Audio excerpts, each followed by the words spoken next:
Six Nations team of the tournament.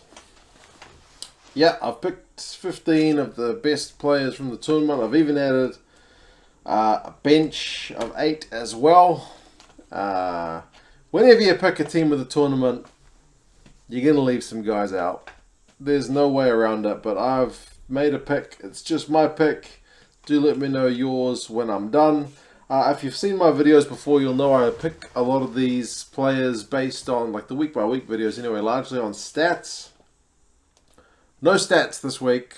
It's a tournament team, so I was literally sent on a conference for my work today, and I was bored to tears by one of the speakers, and rather than just nod off in the back of the room, I decided to jot some stuff down, pick some players, and we'll go from there. Let's start with some props. Loose head, I picked Rob Evans from Wales. He was Mr. Reliable during this comp for Wales. He was very solid in the scrum.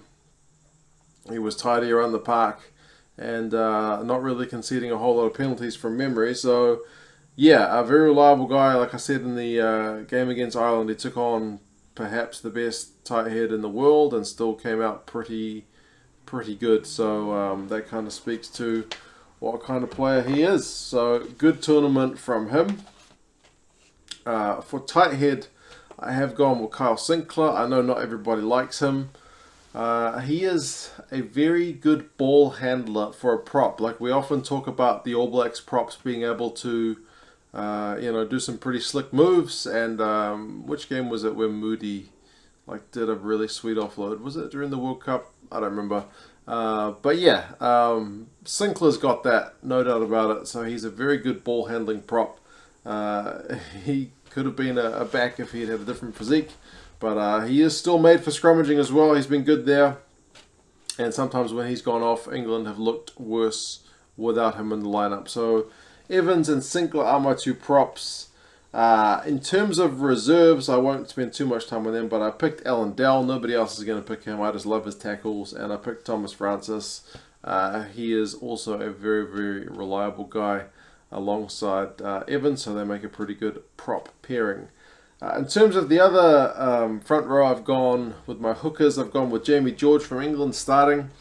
He really stepped up and made that jersey pretty much his own. He was great work rate, great around the park, tackling, ball running, and the line-out was operating at a very, very high standard. So it was a top tournament from him. His backup had gone with Ken Owens. Line-out wasn't perhaps as sharp as England's numbers. I mean, someone correct me if I'm wrong on that, but yeah, he was also everywhere, probably a bit more dynamic with the ball in hand. But yeah, still, both of them were very good, so happy with those guys. Second row, I picked Alwyn Jones, and he would be my captain for the side. There's kind of no qualms about that one, man. The guy was just immense for the entire tournament. He's pretty much just captain fantastic. He tackles like a demon. He's got the work rate of a guy, I won't say half his age because that would make him a teenager, but still of a very much younger man. He works a lot harder than pretty much anyone else on the field.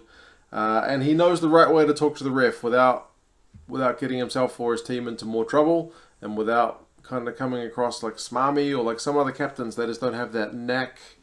This guy's got it. Alongside him, I picked George Cruz from England. He had a pretty good all-round comp. The pressure went up on him when Courtney Laws was out for the tournament. So I feel like he raised this game without Laws alongside him. So yeah, he scored tries in the line-out, just did a bit of everything. So pretty happy to have him there as well. And reserve, I picked James Ryan. It's hard for him because he was in an underperforming Ireland team, and I don't know if I'm being too hard on the Irish guys here, and that you kind of expect their performance levels to be there, and they just weren't there. But James Ryan is always like one of the top meter getters, one of the top run makers, one of the top tacklers. He's got an engine on him, so yeah, it's a pity for him that he's had a few losses because his introduction into the Irish squad and with Leinster has been amazing, but he's having slightly harder times now, but I'm sure they will bounce back.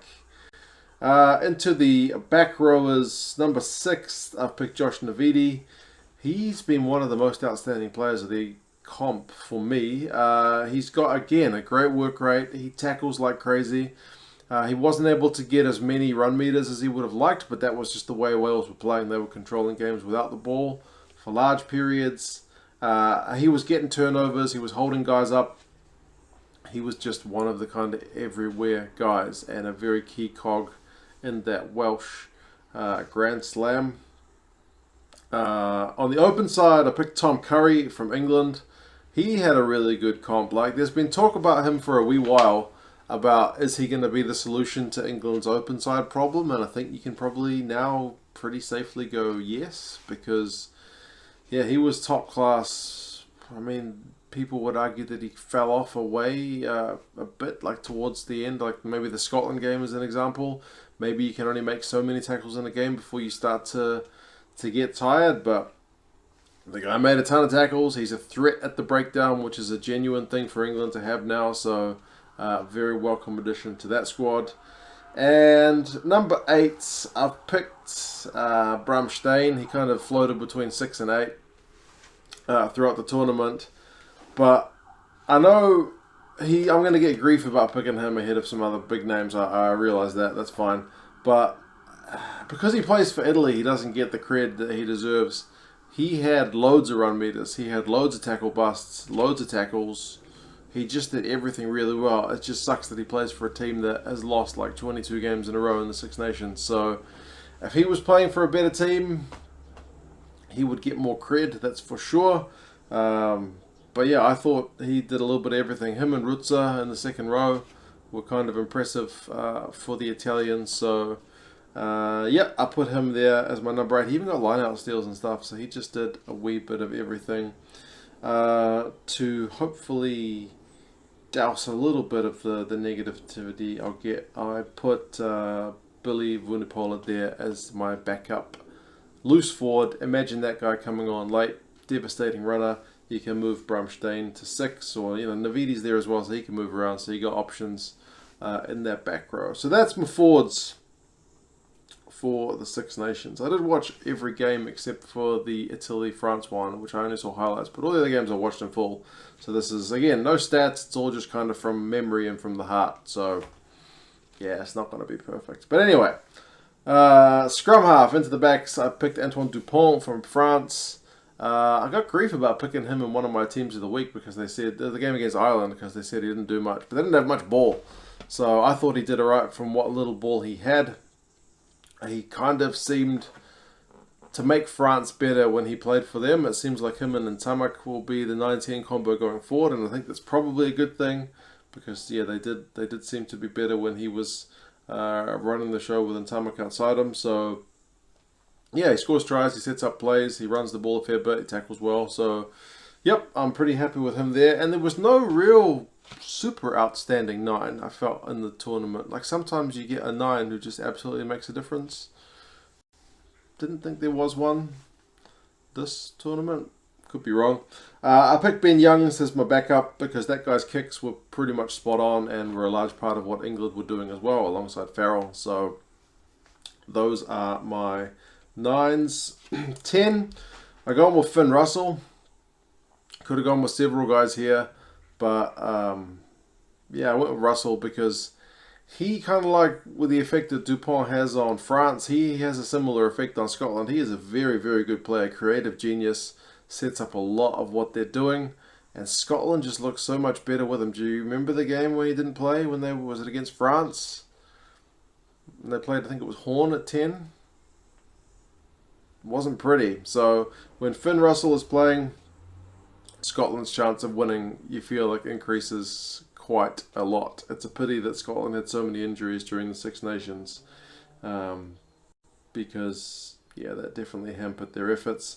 In terms of the bench, I have also picked Dan Biggar there as well. That guy can make a huge impact off the bench. That's pretty much what he's been specialising in this Six Nations.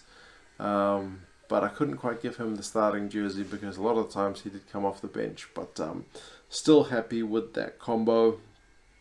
Midfielders, I have gone with Hadley Parkes and Jonathan Davis. I've picked the Welsh midfield. Sure, it's largely part because Wales won the Grand Slam, but also largely because these guys were immense. I mean, Parkes is kind of known for his defence, but man, was he good on attack as well. He had some key moments that set Wales up going forward. And defensively, he is always pretty sound. Jonathan Davis has got one big boot on him, and he's kind of made to employ that. He did that to good effect against Ireland as well. And just he organises that defensive line, which is such a key part in what Wales had in terms of winning the Grand Slam. It's funny that if you played like rugby fantasy games before, like it's all tries and tackle busts and try assists, but like there's no stat that really measures defensive organisation. But if it was one, Jonathan Davis would be getting a lot of points in that department. Outside backs, left wing, I've gone with Johnny May. He's one of my favourite players anyway, but he's just such an elusive runner. He's got gas, and he had a bit of creative flair as well, putting some kicks through. So he was a large part of the success of what England were doing, so I'm very happy to put him there. On the right wing, I put Keith Earls. He's my only starting Irishman. Who would have thought that before the tournament started? I just thought he looked kind of like James Ryan as well, but James Ryan was more working hard. Earls just looked sharp. Like when he got the ball, Ireland looked dangerous. So him there, I mean, it's weird with Stockdale being the kind of golden boy last year. Earls, I thought, had a better tournament than Stockdale this year. Every time he got the ball, he just looked to make meters and cut through the defence. So he was very sharp indeed. And I've picked Liam Williams as the fullback. How safe was that guy at the back? Very, very safe. A large part of the reason that they were able to get that close victory over England. England just weren't able to find a way past them. And just overall, for the competition, he was a very, very safe pair of hands for Wales, and always dangerous going forward as well. I have picked Elliot Daly as my final bench player. He can cover a fair few positions as well. You can always shuffle this back line around with some of these guys who are pretty flexible, but he's had a good tournament, and was a large part of England's success as well. Now, anytime I pick a team of the tournament, I'm going to get one of those lines that's like, it's a joke that you haven't picked this player, and yes, I know, you can't pick everybody, it's just a thing. Some of the guys who you're going to tell me I should have picked, yes, I know Slade was immense in the midfield. Probably did more going forward with the ball than what the Welsh guys did, but I went with the defence thing. It's not as sexy, but it got results. Mako Vunipola only played a couple of games, otherwise he probably would have been in contention as well because he was in great form with the loose head.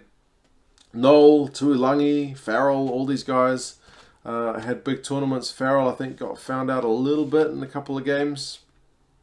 Criticised for no plan B against Wales. Criticised for kind of falling off the pace and getting subbed against Scotland. But otherwise looked in kind of complete control.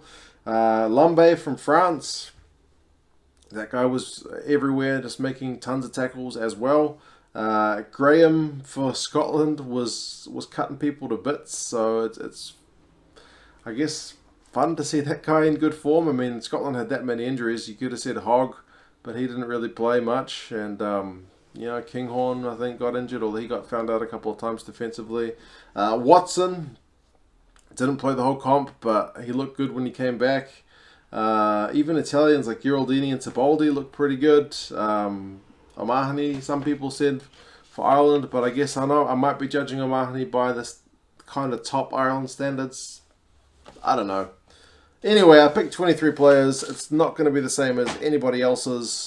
I was sitting in a conference. It saved me from being bored to tears. So that's my pick. You guys let me know who you picked and why. And I guess I will talk to you guys again for another video shortly. Alright, see you later.